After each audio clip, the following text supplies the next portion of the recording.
Pendant tout le XVIIIe siècle, il y a eu un méga débat sur la nature de la lumière.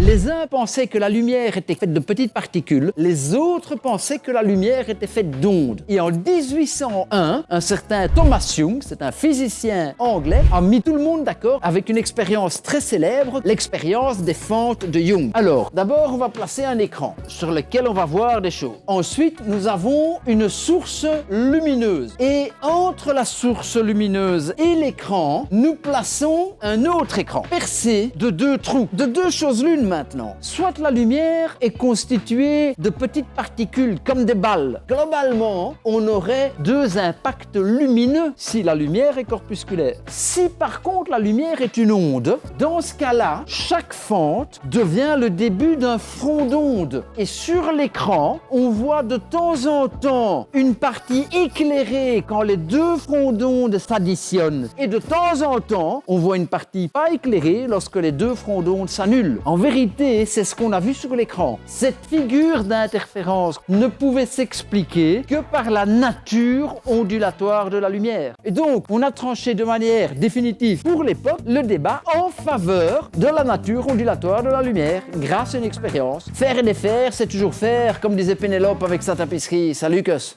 Here we go.